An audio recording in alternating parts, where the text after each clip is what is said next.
وصلی اللہ علی نور کزو شد نور ہا پیدا زمین از ہو نحمده ونصلي ونسلم على رسوله الكريم وعلى آله وأصحابه أجمعين أما بعد أعوذ بالله من الشيطان الرجيم بسم الله الرحمن الرحيم ناظرین و سامعین السلام علیکم ورحمۃ اللہ وبرکاتہ۔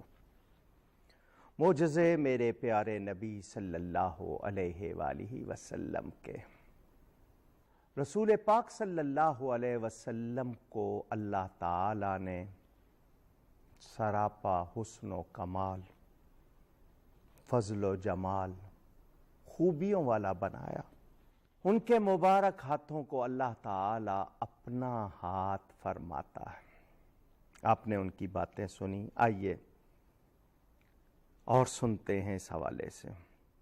حضرت شیبہ بن عثمان رضی اللہ تعالیٰ عنہ فرماتے ہیں،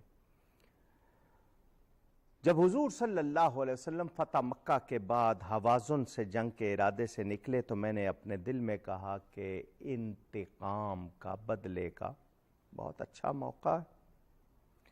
شاید اس گڑبڑ میں، گہما گہمی میں اپنا برا ارادہ پورا کر سکوں۔ معاذ اللہ میں وہ لفظ نہیں دہرا رہا، یعنی ان کا نبی پاک صلی اللہ علیہ وسلم سے بہت ہی بدلہ لینے کا ارادہ تھا کہ میرے چچا وغیرہ اور دوسرے پتہ نہیں جنگ احد میں قتل ہو گئے تو میں اس کا بدلہ لوں۔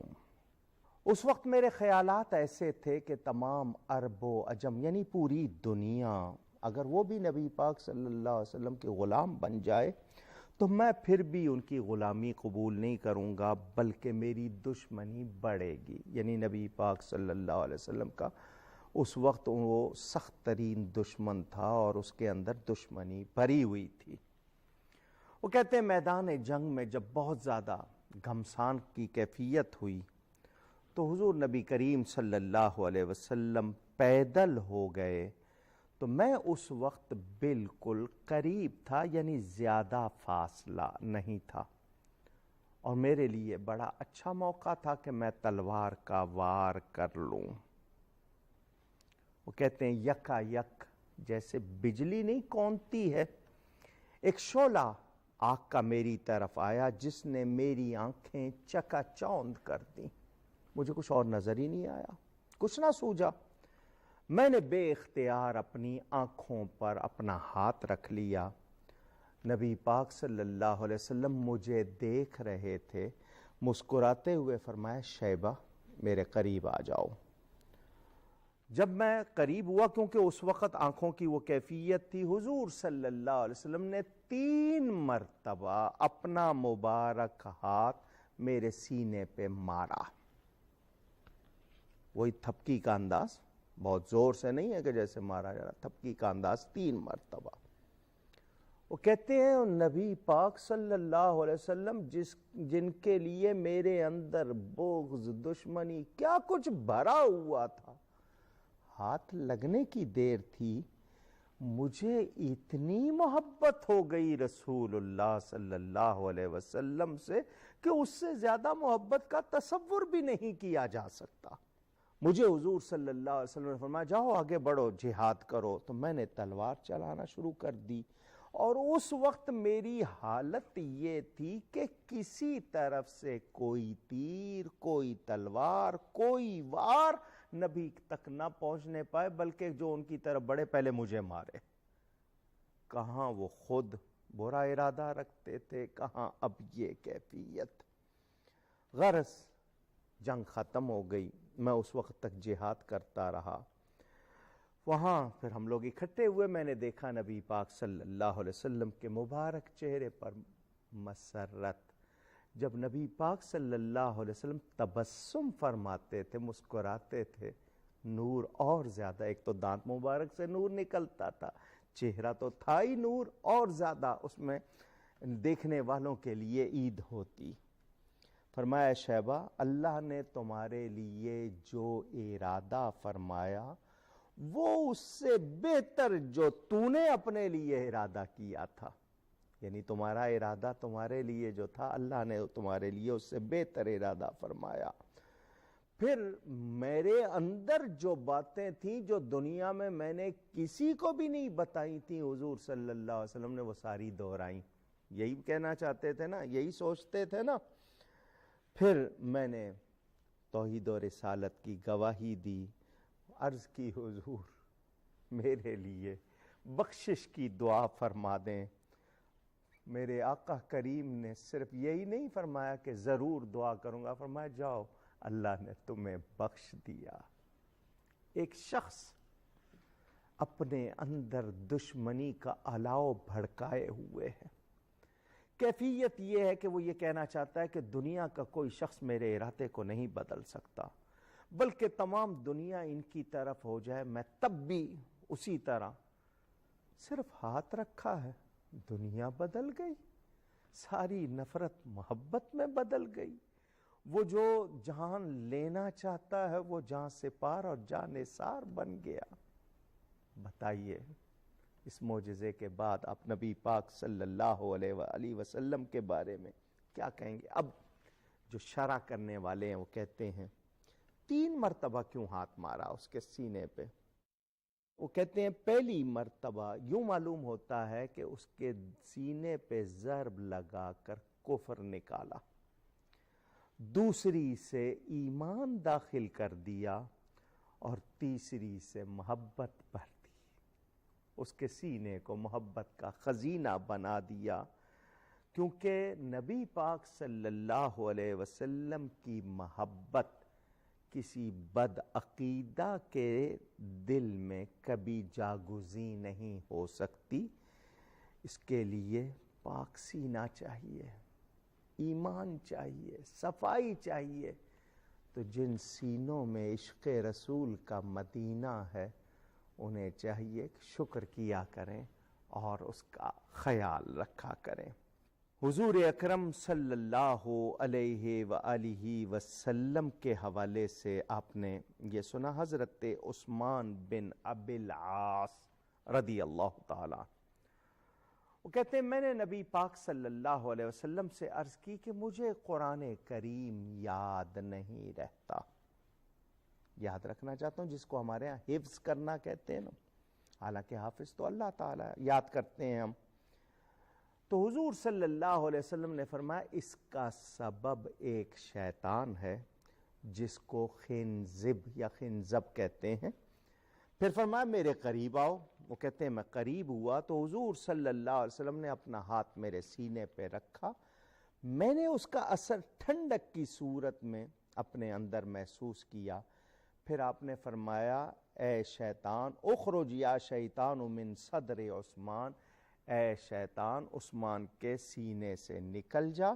وہ کہتے ہیں اس کے بعد میری یہ حالت ہو گئی، قرآن شریف تو مجھے ایسا یاد ہوا بلکہ میں کوئی بات سن لیتا تھا وہ مجھے یاد ہو جاتی تھی اور بھولتی نہیں تھی۔ صرف ہاتھ رکھ کر قوت یاداشت دے دینا، حافظہ دے دینا۔ میرے پیارے نبی پاک صلی اللہ علیہ وآلہ وسلم کا معجزہ۔ طبیب جن کو ہم ڈاکٹر یا حکیم وغیرہ کہتے ہیں وہ اس پر حیران ہوں گے، کیونکہ نسیان کی، بھول جانے کی وجوہات ان کے ہاں، اس کے کچھ جسم میں نظام کے اثرات، جبکہ حدیث یہ بتاتی ہے کہ شیطان بھی بھلا دیتا ہے۔ فرمایا یہ ایک شیطان ہے، اس کا نام بھی بتایا کہ اس کا یہ نام ہے، اور وہ اس کے اندر سے نکالا، اس کو نکلنے کا حکم دیا۔ اور پھر جیسا کہ قرآن میں فانساہ الشیطان ایک اور جگہ بھی بیان ہے۔ تو جب تک ایمان اندر نہیں ہوگا نا پختہ، یہ باتیں اس طرح اندر نہیں اتریں گی۔ یہ بتا رہی ہیں نبی کریم صلی اللہ علیہ وسلم سے جتنا تعلق بڑھتا جائے گا ایمان کی حلاوت اتنی ہی زیادہ ہوتی جائے گی اور مزہ آئے گا۔ وہ لوگ جو کبھی کہتے ہیں نا بس ٹھیک ہے کوئی لطف نہیں آتا، تو یہ اندر کہیں نہ کہیں کمی ہے، کمزوری ہے۔ یہ ذکر مصطفیٰ صلی اللہ علیہ وآلہ وسلم سنا کیجئے، اس سے ایمان بڑھتا ہے، تازگی آتی ہے، اور پھر ایمان کی باتوں میں مزہ آنے لگتا ہے۔ اور جو وہ کہتے ہیں نماز پڑھتے ہیں لطف نہیں آتا، جب یہ ہوگا پھر آپ کو اس میں مزہ بھی آئے گا۔ حضور اکرم صلی اللہ علیہ وآلہ وسلم کے ایک صحابی حضرت جریر رضی اللہ عنہ، وہ کہتے ہیں میں سوار ہوتا لیکن میں سواری پر جم کر نہیں بیٹھ پاتا تھا، گر جاتا تھا، بڑی مضبوطی سے اپنے آپ کو جماتا لیکن گر جاتا۔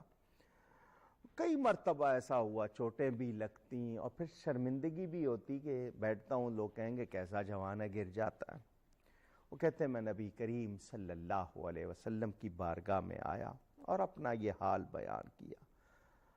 فضرب بیدہ علی صدری حتی رأیت اثر یدہ علی صدری، وہ کہتے ہیں حضور صلی اللہ علیہ وسلم نے اپنا ہاتھ میرے سینے پر مارا، یہاں تک کہ میں نے اس کا اثر یعنی ٹھنڈک کی صورت میں محسوس کیا، اور یعنی اثر اس طرح کے جیسے نشان محسوس ہوتا ہے۔ حضور صلی اللہ علیہ وسلم نے دعا فرمائی اللہم ثبتہ وَاجْعَلْهُ هَادِيًا مَهْدِيًا، اے اللہ اس کو ثابت رکھ اور اس کو ہدایت کرنے والا اور ہدایت کیا ہوا کر دے۔ حضرت جریر فرماتے ہیں بس اتنا ہی مرحلہ تھا، ہاتھ لگا، دعا ہوئی، اس کے بعد میں کبھی کسی سواری سے نہیں گرا۔ اب کوئی اسے کہے کہ جی ہو سکتا ہے ان کو کوئی کمزوری ہوگی، کوئی خوف ہوگا، یا کوئی کہے جی نہیں ان کو پریکٹس نہیں ہوگی، سیٹ اچھی طرح نہیں جمائی ہوگی، لوگ اس طرح کی باتیں سوچنے لگ جاتے ہیں۔ میں آپ کو بتا رہا ہوں کون سی کیفیت، صحابہ کرام اپنی مشکلات لا رہے ہیں، نبی پاک صلی اللہ علیہ وسلم حل کروا رہے ہیں۔ اگر کوئی سپاہی کسی بادشاہ کے سامنے اپنی ایسی کوئی کمزوری جا کر بیان کرے کہ میرے ساتھ ایسا ہوتا ہے، تو وہ اسے کیا اپنے لشکر میں رکھیں گے؟ کہیں گے بھی یہ کمزور آدمی ہے، اس کو کسی اور ڈیوٹی پہ لگائیں، پیچھے کریں۔ مگر یہاں علاج بھی ہو رہا ہے اور اس کو پختگی دی جا رہی ہے، حضور اصلاح بھی فرما رہے ہیں اور مضبوط بھی بنا رہے ہیں۔ بہت سی باتوں پر آج یہ جملہ سننے کو ملتا ہے لا علاج مرض ہے، نہیں ٹھیک ہو سکتا، گنجائش ہی نہیں ہے۔ مگر یہ باتیں دنیا کے لیے ہو سکتی ہیں، نبی پاک صلی اللہ علیہ وسلم کے لیے نہ سوچی جا سکتی ہیں نہ کی جا سکتی ہیں۔ جنگ احد میں حضرت عبداللہ بن جحش رضی اللہ تعالی عنہ یہ وہاں آرام فرما ہے شہدائے احد میں، حضور صلی اللہ علیہ وآلہ وسلم کے پیارے چچا جنہیں باب الرسول بھی کہا جاتا ہے، اسد الرسول بھی کہا جاتا ہے، حضرت سید الشہداء سیدنا حمزہ بن عبد المطلب رضی اللہ تعالی ان کے ساتھ آرام فرما ہے آج بھی احد میں۔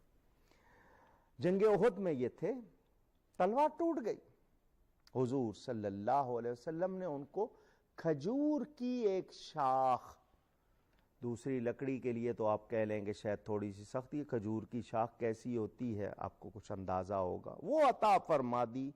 وہ کہتے ہیں میرے ہاتھ میں آئی تو وہ ایک پوری تلوار تھی، اس کو عرجون کہتے تھے، وہ عمر بھر اسی تلوار کے ساتھ جہاد کرتے رہے، عمر بھر۔ کس کے ہاتھ لگے ہیں؟ نبی پاک صلی اللہ علیہ وسلم۔ اب لکڑی کو لوہا کیسے بنا دیا؟ آپ کہیں گے یہ تو چیز میں نے پہلے کہا نا، خارق عادت، خلاف عادت، یہی تو چیز معجزہ ہے، اللہ تعالیٰ کی عطا سے وہ جو چاہیں کر دیں۔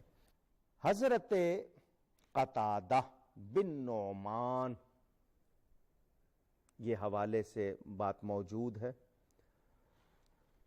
اندھیری رات، لازمی بات ہے اس زمانے میں اسٹریٹ لائٹس نہیں تھی، چراغ بھی گھروں میں، سڑکیں نہیں بنی ہوئی تھی، راستے نہیں ہوتے تھے، بارش ہو رہی تھی، حضور صلی اللہ علیہ وسلم کی خدمت میں یہ بیٹھے ہوئے تھے. جب جانے لگے حضور صلی اللہ علیہ وسلم نے ان کو کھجور کی ایک شاخ عطا فرمائی. زرقانی، طبرانی تمام میں یہ روایت موجود. اور فرمایا اس کو یہ جو میں شاخ دے رہا ہوں نا، اس کو لے جاؤ، یہ تمہارے لیے 10 ہاتھ تمہارے آگے اور 10 ہاتھ تمہارے پیچھے روشنی کرے گی. کھجور کی شاخ 10 ہاتھ آگے 10 ہاتھ پیچھے تمہارے لیے روشنی کرے گی. کھجور کی شاخ روشنی کرتی ہے؟ نہیں، مگر جب نبی کا ہاتھ لگ جائے اور وہ فرما دیں تو ان کے منہ پر تو خدا بولتا ہے، وَمَا يَنْتِقُ عَنِ الْهَوَىٰ إِنْ هُوَ إِلَّا وَحْيٌ يُوحَىٰ. میرا یہ حبیب اپنی خواہش سے اپنے لب نہیں ہلاتا، اس کے ہونٹ کب ہلتے ہیں؟ جب ہماری وحی ہوتی ہے. ان کے منہ پر تو اللہ بولتا ہے. فرمایا یہ 10 ہاتھ آگے 10 ہاتھ پیچھے روشنی کرے گی. سنو، جب تم اپنے گھر میں داخل ہوو گے تو ایک سیاہی کو دیکھو گے، سیاہ چیز کو دیکھو گے، اس کو اتنا مارنا کہ وہ نکل جائے، کیونکہ وہ شیطان ہے. ان کے گھر میں کوئی چیز ہے، نبی کو خبر ہے. یہ کون خبر دیتا ہے؟ رب تعالی. کون دکھاتا ہے؟ اللہ تعالی.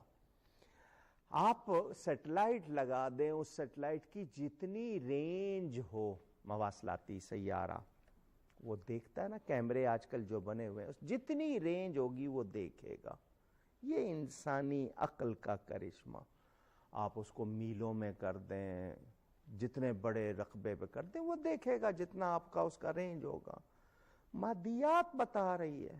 تو جس میں اللہ نے نبوت رکھی ہے اور پھر کائنات کا نبی بنایا ہے، اس کو کتنا کمال دیا ہوگا. فرمایا ایک سیاہی کو دیکھو گے، اس کو اتنا مارنا کہ وہ نکل جائے، کیونکہ وہ شیطان ہے. حضرت قتادہ کہتے ہیں میں وہاں سے نکلا، وہ شاخ روشنی کر رہی تھی، 10 ہاتھ آگے بھی 10 ہاتھ پیچھے بھی، یعنی بڑے مزے سے میں چل رہا تھا. اور اپنے گھر میں داخل ہوا تو جاتے ہی وہ کہتے ہیں مجھے وہ سیاہی نظر آ گئی. میں نے اس کو مارنا شروع کیا، اتنا مارا کہ وہ نکل گئی. نبی پاک صلی اللہ علیہ وسلم کے ہاتھ لگتے ہیں، کھجور کی شاخ. ایک جگہ آپ نے سنا تلوار بن رہی ہے، یہاں آپ نے سنا روشنی نکل رہی ہے. بتائیے اور پہچانیے کس کے ہاتھ؟ کتنے پیارے ہاتھ ہیں، کتنے شان والے ہاتھ ہیں. ان ہاتھوں کے کتنے کمالات ہیں، اندازہ کیجئے. اور پھر نبی پاک صلی اللہ علیہ وسلم کی یہ ادا بھی دیکھیے کہ اپنے غلاموں کے لیے کتنے خیر خواہ ہیں. خیر خواہ کا مطلب ان کی بھلائی چاہنا. کیوں حضرت قتادہ نے یہ تو شکایت نہیں کی تھی کہ میں جاؤں گا کیسے، یہ بھی نہیں کہا تھا کہ میرے گھر میں کوئی ایسی چیز ہے جو مجھے تنگ کر رہی ہے، کوئی آسیب ہے، جادو ہے یا یہ ہے. نہیں، حضور صلی اللہ علیہ وسلم خود بتا رہے ہیں، تدبیر بھی فرما رہے ہیں اور ایسی چیز عطا فرما دی. فرمایا شیطان اس کے مارنے سے بھاگ جائے گا. تو حضور صلی اللہ علیہ وسلم دور سے دیکھ بھی رہے ہیں، مہربانی بھی فرما رہے ہیں. ایسے خیر خواہ وہ تو فرماتے ہیں میں تمہاری کمریں پکڑ پکڑ کے تمہیں جہنم سے کھینچ رہا ہوں. تم وہ کام کر رہے ہو جو جہنم میں جانے والے، اور دوڑ رہے ہو، میں بچا رہا ہوں. اس کے باوجود ہم غور نہ کریں، توجہ نہ کریں. ان پر ہم کتنا بھی درود و سلام بھیجیں، حق ادا نہیں ہو سکتا. ان کی کتنی مہربانیاں ہیں ہم پر، کتنی عنایات ہیں ہم پر. حضرت بشیر بن اقربہ جہنی رضی اللہ عنہ فرماتے ہیں جنگ احد میں میرے والد شہید ہو گئے. میں روتا ہوا نبی پاک صلی اللہ علیہ وسلم کی بارگاہ میں آیا.